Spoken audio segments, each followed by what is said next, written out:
I've had a pretty unique few years. The past 4 years, I have gotten married, realized I was transgender, moved from California to North Carolina, from North Carolina to New York, got my titties chopped off in New York, then moved back to North Carolina. I've given myself over 100 shots of testosterone. I think that's just kind of the beginning. The cool part is, I have documented my whole journey. I have hundreds of hours of footage and thousands of pictures just ready to show. You guys get to see my past, chill with me in the present. I guess we'll battle my future together. Welcome all. This is Evolution of Legs.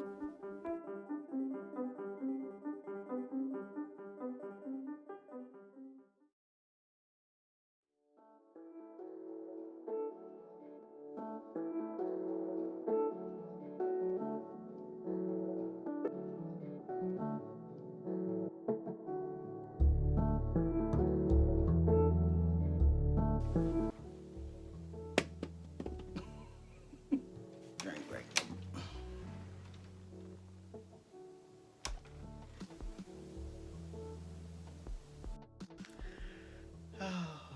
Get ready for it. First off, welcome to episode 5. How are you? Are we all okay? Well, we won the election. Thanks Jesus for that. I didn't really know how I was gonna put this episode together. I didn't want to tell that as like a story, because I really didn't want to dive that deep into it. So I just had some, someone that knows me well, write down some questions. I'm gonna be okay. I've not seen these questions, so I'm going to just ask myself these questions and answer these questions while I play some video games. Can you tell I don't like to talk about uncomfortable, serious stuff? And I know you're saying, well, Lex, why talk about it if it's so uncomfortable? Good question. I know that a big part of coming out, whether you're coming out as gay, whether you're coming out as trans, maybe you're marrying someone outside of your religion, your parents super religious, like coming out as anything, whatever you're coming out as, your family is a big part of that. Some people don't even come out because they're scared of what their family will think. So with that said, no matter how uncomfortable it is for me to talk about this, why would I take kind of that route and not share this? Good old Super Nintendo. Ba-da-ba-ba-da-boo. I think we should get down on some old Donkey Kong country. So what I know. You're like, what is going on? Well, everything we've got. One, check. Controller, check. Donkey Kong, check. Got that. You're good. You're good. This is it. Don't get scared now. Right. Let's get into it. I gotta put my glasses on, because until I get my contacts back, I can't see nothing. Let's get in it. Let's see what we can get into here.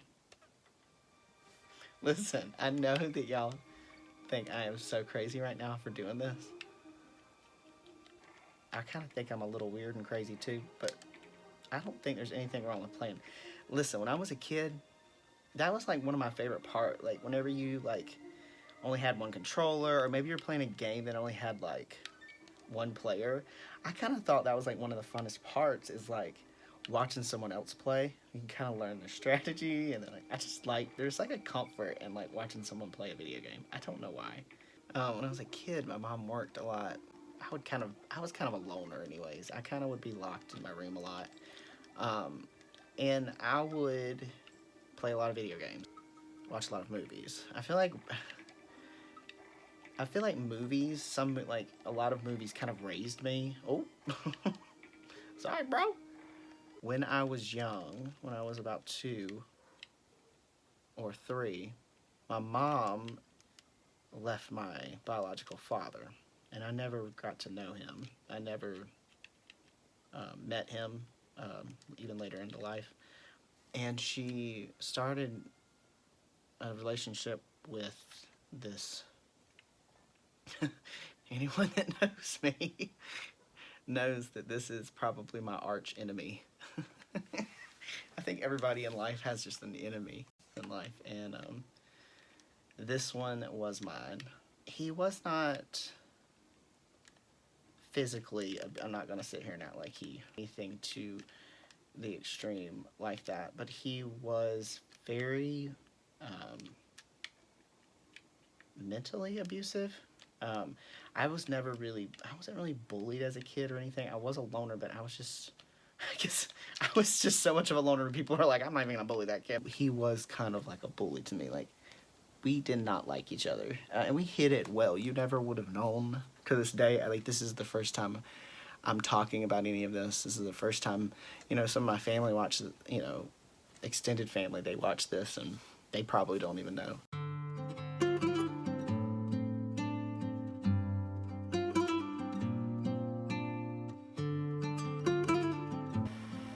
Lexi, oh, there you are. What you eat? Merry Christmas. Alright, so let's start with these questions. Who was the first person you told after Kate? I believe it was my brother, or one half brother, and two stepsisters. I pretty much called them my sisters growing up because, I've known them my whole life. And my brother was born after they got married, so I've known my brother all of his life. We are not a very talkative, talk it out kind of family. We don't talk about our feelings. We said I love you and stuff like that, but that, we weren't like kissy and close like that. Texting my brother and saying, I need to talk to you, everything's okay. I don't have cancer or anything. I think it's like the words that I use, which was stupid. He thought I said I have cancer. He called me immediately.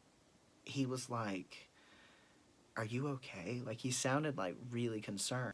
Yeah, I said I'm not ill. I told you it's not like I have cancer. And he was like, oh, I thought you said you do. I was like, no, we're good. Golly, you need to get in that text a little bit more, read that a little bit more. You're gonna mess yourself up. How did you tell your family? I didn't know how to tell my mother. My mom has always, since I was a kid, she's forced me into, caring about this man. And I just never have. My stepdad and I, it's never been spoken, but we've always been each other's kind of like arch enemy. I think we did it for her. I knew she cared about him, so I would just keep it under wraps and act like I cared about him. And I think he did the same thing. But it was this unspoken thing. We hated each other. It's not like we really, like, you could just see it, and I can look in him and tell. When I was 10 years old, my mom and my stepdad told me that my stepdad wasn't my dad, and that I actually had another father. And that was very confusing.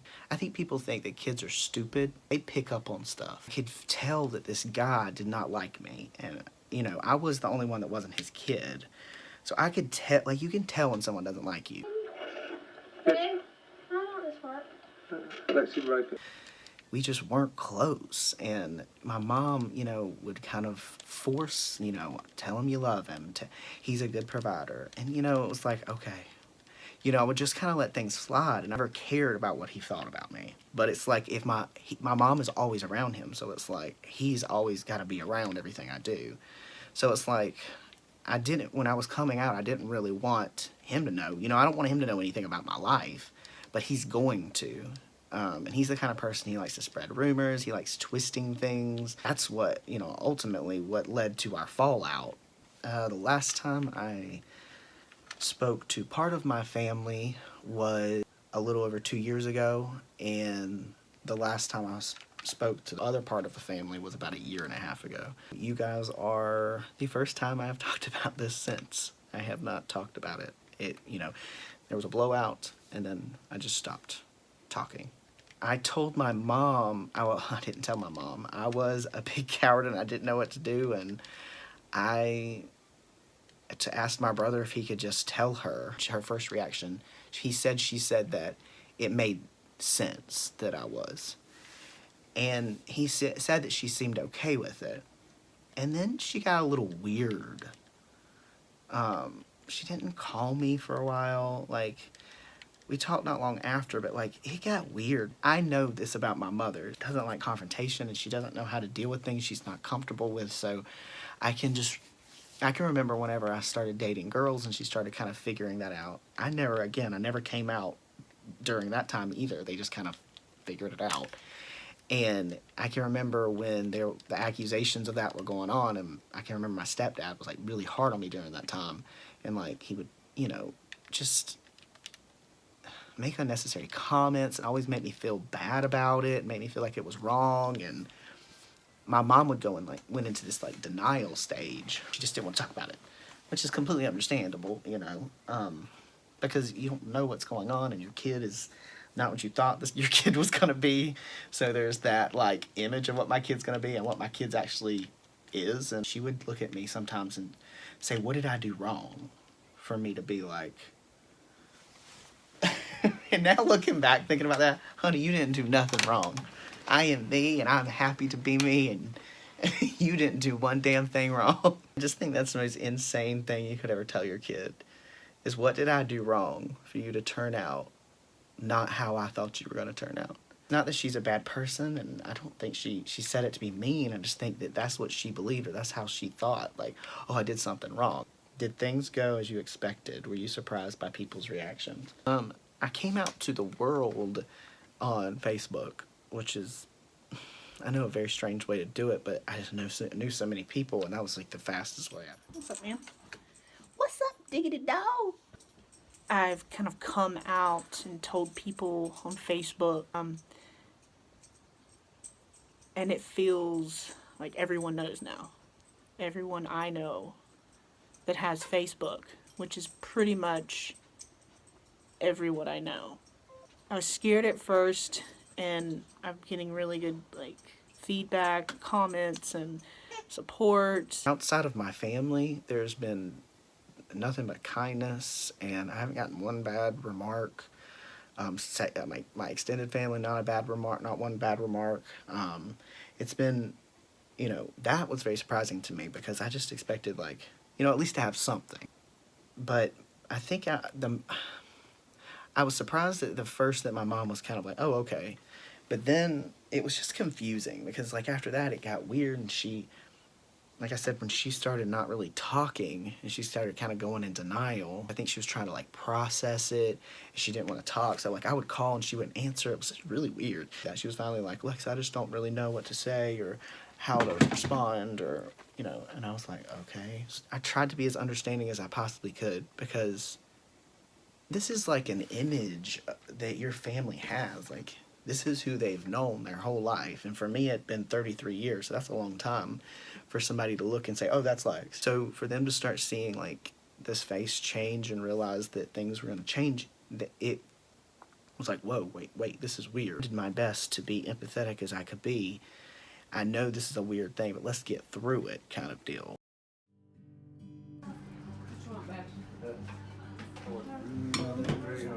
As it seemed to go.